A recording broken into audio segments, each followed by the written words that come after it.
Hello everyone, how are you all. I hope सब अच्छे होंगे और अपनी पढ़ाई कर रहे होंगे। आज की इस वीडियो में हम डिस्कस करने वाले हैं प्री बोर्ड एग्जाम की स्ट्रेटजीज को लेके और किस तरह से बोर्ड एग्जाम में हम लोग फिजिक्स एग्जाम में स्कोर करने वाले हैं। सबसे पहले हम जान लेते हैं कि प्री बोर्ड एग्जाम का पैटर्न क्या होगा और साथ ही साथ बोर्ड एग्जाम का पैटर्न क्या होगा। ये पैटर्न बिल्कुल सेम पुराने वाले पेपर पैटर्न की तरह ही है, जहाँ पे हमारे एमसीक्यूज होते थे 1 1 मार्क्स के। 16 क्वेश्चन आते थे और हमारे 21 जो 17 से 21 तक के वो वेरी शॉर्ट 2 2 मार्क्स के होते थे। एंड उसी के जस्ट आफ्टर आपके 22 से 28 तक शॉर्ट आंसर 3 3 मार्क्स के होते हैं और 4 मार्क्स के 29 और 30 क्वेश्चन जो कि लॉन्ग है। 29 और 30 4 4 मार्क्स के। उसमें हमारे पास केस बेस होते हैं 31 से 33, यानी कि आपको कुल 5 5 मार्क्स के केस बेस मिल जाएंगे। इस तरीके से हमारा डिस्ट्रीब्यूशन जो है 70 मार्क्स का होना है एग्जाम का। कुछ भी चेंज नहीं है, जो लास्ट ईयर बोर्ड का था वही पैटर्न इस बार है। सीबीएसई ने ऐसा कोई खास चेंज नहीं किया। फिर भी अगर आपको नहीं समझ में आ रहा तो आप पीडीएफ डाउनलोड कर सकते हैं सीबीएसई की साइट पे जाके, वहाँ आपको पीडीएफ भी मिल जाएगी और सिलेबस भी मिल जाएगा डिस्ट्रीब्यूशन किस तरीके से। हाँ, बात करें अगर मार्क्स डिस्ट्रीब्यूशन की, तो आप लोगों ने अभी रिसेंटली एग्जाम दिया प्री बोर्ड का और आपने देखा, प्री बोर्ड सॉरी कह रहा हूँ, हाफ ईयरली का। हाफ ईयरली में आपने अभी देखा कि आपका स्कोर बहुत ज़्यादा अच्छा नहीं था। बहुत से स्टूडेंट के मार्क्स काफ़ी लो हैं जो कि वो और ज़्यादा अच्छा कर सकते थे। आप लोगों के मार्क्स, आप अब एग्ज़ाम आ रहे हैं क्योंकि डिपेंड करता है कि आपका रिजल्ट क्या होगा आगे प्री बोर्ड में। जैसा भी आप परफॉर्म करेंगे तो आपके सभी के लिए ऑल द बेस्ट। बस ध्यान ये रखना है हम लोगों को कि भाई जो ज़्यादा पूछा जा रहा है एग्ज़ाम में उसको तो पहले प्रिपेयर कर लेना, और जो थोड़ा कम पूछा जा रहा है उसको बाद में प्रिपेयर करना है। पॉसिबली करना क्या है, देखो कुछ एग्जाम में क्या होता है, बेसिकली जब भी हम एग्जाम में जा रहे थे हमारे माइंड में एक चीज़ होती है कि जो हमने पढ़ा हुआ है वो एग्जाम में अगर नहीं आया तो बेसिकली आप होपलेस हो जाओगे और आप बहुत जो चीज़ें आ रही होंगी वो भी छोड़ के आ जाओगे। बट हमें ऐसा करना नहीं है। हमें ध्यान देना है उन एग्जाम्स में आ रहे हर एक क्वेश्चन पे। पहले सबसे पहले क्वेश्चन को पढ़ने के लिए 15 मिनट दिए होते हैं, तो सबसे पहले उसको पढ़ना है एग्जाम में ठीक से। 15 मिनट में ठीक से पढ़ के हमें आइडिया लग जाता है कि हमें कितना करना है और कितने टाइम में करना है और कितना हमें आना है। इसके बाद में आपको स्ट्रेटजी बनानी है कि आपको पहले कौन कौन से क्वेश्चन अटेम्प्ट करने हैं। एमसीक्यूज को आप सीरियल में करना है, भाई बॉल पेन का यूज़ करके आप उसको प्रॉपर आंसर लिखना है लाइन बाय लाइन। लेकिन हाँ, जो आगे के क्वेश्चन है आपको बहुत ध्यान से करना है। उनमें जो आते हैं उनको करते रहना है सीरियल से। और हाँ, स्पेशली उन बच्चों के लिए जिन लोगों के मार्क्स बहुत लो हैं, उनको क्या करना है कि वही क्वेश्चंस को टारगेट करना शुरू कीजिए जो बोर्ड में ज़्यादा मार्क्स के आ रहे हैं। अब हाँ, कुछ एग्जाम्स में डिस्कस कर लेते हैं कि जो ज़्यादा मार्क्स वाले चैप्टर्स हैं, जैसे कि हमारे पास कुछ बेसिक चीज़ें हैं हमारे एग्जाम क्वेश्चन पेपर में।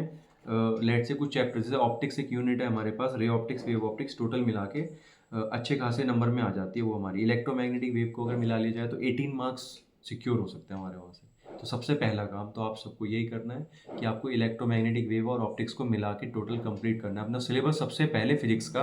इतना काम आपको सबसे पहले कर लेना है। सेकंड नंबर पे आपको करनी है बैठ के जो आपने स्टार्टिंग में पढ़ी हुई थी, आपने उसमें टेस्ट भी दिया है, हाफ ईयरली भी किया है, first second third chapters. Specially आपकी यूनिट जो पहली वाली है इलेक्ट्रोस्टैटिक्स, अगर उसमें करंट मिला दिया जाए तो 16 मार्क्स की सिक्योर आप कर लोगे आराम से। 16 मार्क्स का काफ़ी सारा आप सिलेबस यहाँ से कवर कर लोगे। उसके अलावा हमारे पास मैग्नेटिक इफेक्ट को भी अगर मिला लिया जाए इलेक्ट्रोमैग्नेटिक और एसी के साथ, तो आपके पास टोटल 17 मार्क्स स्कोर यहाँ से अचीव कर सकते हैं आप। तो कुल मिला के 16 17 और 18 आप 51 मार्क्स 70 में से सिर्फ इतने में से ही स्कोर कर सकते हो जितना कि अब तक आपने पढ़ा हुआ है। तो आपको बहुत ज़्यादा नहीं करना है, आपको सिर्फ इतना ही पढ़ना है अगर आपके मार्क्स कम आ रहे हैं। बट यहीं अगर आपको ज़्यादा मार्क्स के लिए टारगेट करना है तो आपको बाकी की यूनिट्स को भी कवर करना है, जिसमें स्पेशली आपकी dual nature of radiation matter and atom nuclei और साथ ही साथ इलेक्ट्रॉनिक डिवाइस, जिसको आप मॉडर्न फिजिक्स बोलते हो। मॉडर्न फिजिक्स में भी आप अच्छा खासा 12 और 17 कुल मिला के 19 मार्क्स अचीव कर पाओगे, तब जब आप एक्स्ट्रा करोगे थोड़ा। और हाँ, सब कुछ पढ़ के नहीं जाना होता है, ये ध्यान रखना है। हमें उसी चीज़ को टारगेट करना है जहाँ से आप ज़्यादा से ज़्यादा स्कोर कर पाओ।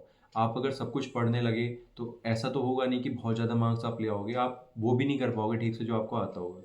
रिवीजन, केवल रिवीजन ही एकमात्र आपके पास प्रैक्टिस का एक साधन है। आप जितना रिवाइज करोगे उतना ही आपको कवर होंगी चीज़ें। न्यूमेरिकल्स पोर्शन ज़्यादा प्रैक्टिस मांगता है, प्रैक्टिस करना है बहुत ज़्यादा। थ्योरी को याद करने में कमी नहीं रखनी है, थ्योरी आती है एग्ज़ाम में लिखने के लिए भी और आगे लॉन्ग तक में ये बोला जाता है थ्योरी में। डेरिवेशंस को बार बार प्रैक्टिस करना होता है, वरना डेरिवेशन आप एंड टाइम पे भूल जाओगे। डेरिवेशंस के लिए आप बेसिकली आप किसी भी सोर्स से कर सकते हैं, आजकल बहुत सारे सोर्स मार्केट में अवेलेबल हैं। आप किसी भी सोर्स के थ्रू जा सकते हैं। लास्ट 10 ईयर्स के क्वेश्चन पेपर्स को उठा के देख लीजिए, नहीं तो एक लास्ट 10 ईयर की कोई भी बुक परचेज कर लीजिए मार्केट से एंड देन उसको प्रैक्टिस में लग जाइए अभी से। देर नहीं करनी है, देर आए दुरुस्त आए, लेकिन हाँ अभी से अगर आप तैयारी करते चलोगे प्री बोर्ड 1 में आपको अच्छा खासा लेवल अचीव हो जाएगा एंड देन आप फर्दर प्री बोर्ड 2 में भी अच्छा परफॉर्म करेंगे और साथ ही साथ बोर्ड में तो आपके अच्छे मार्क्स आएंगे। तो सबसे पहले आपको जो स्कोर करने पे टारगेट पे ध्यान देना है वो है आपका प्री बोर्ड 1। प्री बोर्ड 1 को ध्यान में रखते हुए आपकी अब तैयारी शुरू हो जानी चाहिए। प्री बोर्ड में जितना स्कोर आएगा उससे 4-5% ज़्यादा फर्क नहीं पड़ता है बोर्ड में। जो भी आप स्कोर करोगे वही आपका फाइनल स्कोर बोर्ड में भी रिफ्लेक्ट होकर आपको मिलेगा। तो प्री बोर्ड में ध्यान रखना अच्छे मार्क्स लेके आने। साथ ही साथ अगर प्रैक्टिकल्स की बात करें तो 30 में से 28 से ऊपर आप लोग अगर अचीव कर लेते हो तो बेटर है, आपके अच्छे खासे मार्क्स स्कोर हो जाएंगे। तो 51 तो केवल इन कुछ ही यूनिट से आप कर सकते हो अगर आप उसमें मॉडर्न ऐड ना करो। तो 51 + 30 81 नंबर का आपने अब तक कर लिया आराम से। इसको आप अच्छे से रिवाइज करिए। जो भी आपको नहीं आता है आप प्रॉब्लम को कमेंट बॉक्स में टाइप करके भेज सकते हैं। और अगर आप इस वीडियो को पहली बार देख रहे हैं तो चैनल को सब्सक्राइब जरूर कर देना, वीडियो को लाइक कर देना, शेयर कर देना अपने सभी उन 12th फ्रेंड्स से जो अभी भी इसी स्ट्रगल में लगे हुए हैं कि उनके मार्क्स नहीं आ रहे हैं। मार्क्स क्यों नहीं आ रहे हैं, इस चीज़ पे आपको फोकस करना है। मार्क्स इसलिए नहीं आ रहे हैं क्योंकि आप जो पढ़ रहे हैं उसको आप रिवाइज नहीं कर रहे हैं। मार्क्स इसलिए नहीं आ रहे हैं क्योंकि आपने अब तक ध्यान ही नहीं दिया है कि आपको पढ़ना क्या है। आपको यही नहीं पता कि पढ़ना क्या है। पढ़ना जो है वो आपको बुक से ही है, बुक में सब कुछ है, आपको रिसोर्स वहीं पे मिल जाएंगे। नहीं तो आप कोई भी एक किसी भी पब्लिकेशन की तरफ जा सकते हैं, आपको वहाँ इसी साल का सब कुछ कंटेंट मिल जाएगा। आप उसको पढ़िए, बार बार पढ़िए। ज़्यादा पढ़ेंगे तो रिवीजन करते रहने से आपको कुछ ना कुछ याद तो रहेगा ही। और एग्ज़ाम में हाँ स्पेशली ध्यान रखना, न्यूमेरिकल और थ्योरी क्वेश्चन दोनों ही करना है। दोनों से ही आपको फुल मार्क्स अचीव हो जाएंगे। मेरी तरफ से आप सभी को शुभकामनाएं। अच्छे से अपने प्री बोर्ड एग्ज़ाम की तैयारी करते रहिए। मिलते हैं फिर किसी नेक्स्ट वीडियो में, तब तक के लिए गुड बाय।